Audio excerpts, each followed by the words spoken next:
Bu videoda qalıq məlumatlarının sistemə əlavə edilməsi haqqında ətraflı məlumat bölüşəcəm sizlə. Qalıq məlumatlarını əlavə etmək üçün sağ yuxarı ikinci nizamlamalar düyməsinə daxil olub, sol tərəfdəki keçid edirik.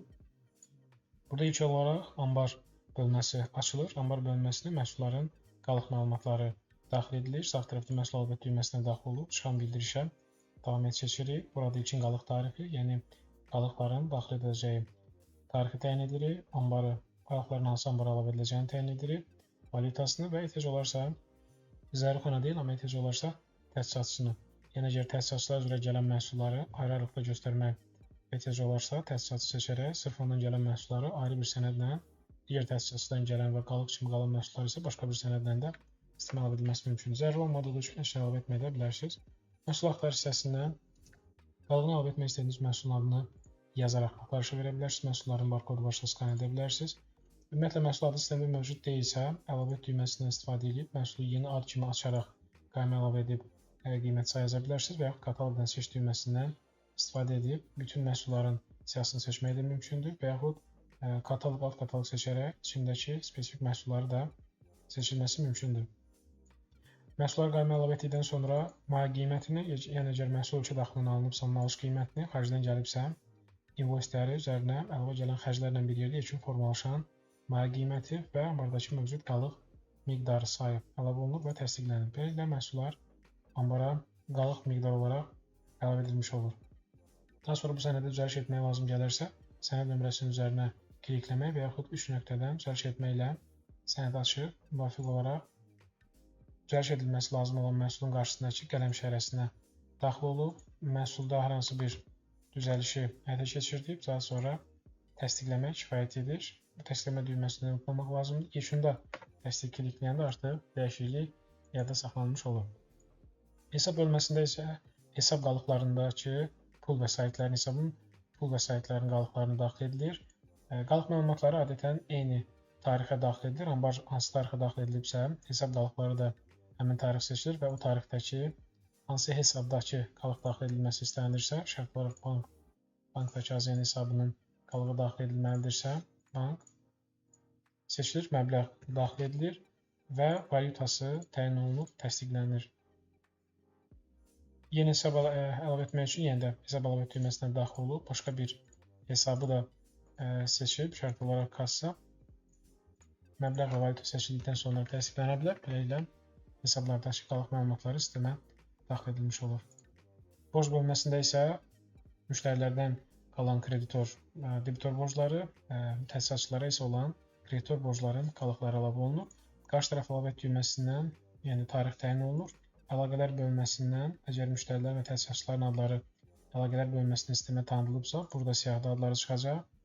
Hansı müştəri və təsisatçı ehtiyac varsa seçilir və təsdiqlənilir.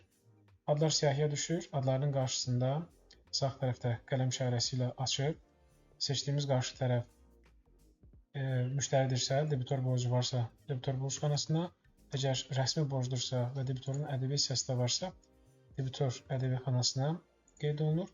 Əgər bizim qarşı tərəfə borcumuz varsa, o zaman kreditor borc və varsa əgər ədəbi qeyd olunur, olmayan məlumatlar sıfır şəklində saxlanılır və təsdiqlənilir. Beləliklə, kreditor və debitor qalıqların da sistemə əlavə edilməsi həyata keçirilir. Avans bölməsində isə avansın, yəni müştərilərdən alınmış behlərin qalıqlarının və yaxud təsisatçılara ödənilmiş avansların qalıq məlumatlarının yazılması üçündür. Bənzər şəkildə qarşı tərəfə əlavə et düyməsinə daxil olub, tarix təyin edirik. Yenə də əlaqələr siyahısından kimdən pul almışıq və yaxud kimə pul vermişik qarşı tərəf təyin olunur və təsdiqlənilir.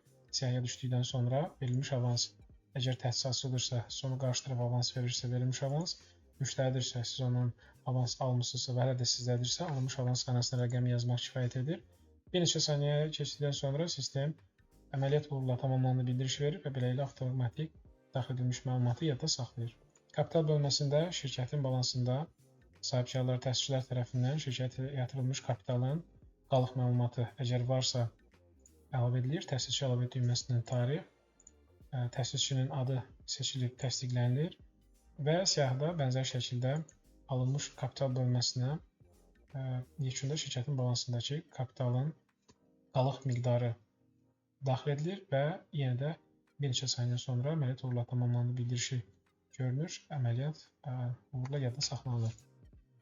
Təhdil hesab bölməsində isə şirkətin əməkdaşlara vermiş olduğu və hələ də əməkdaşlarda qalan pul qalıqları varsa, təhdil balans varsa və yaxud bəzən tərsinə də olması mümkündür. Yəni, əməkdaş öz hesabından şirkət üçün pul xərcləmiş ola bilər.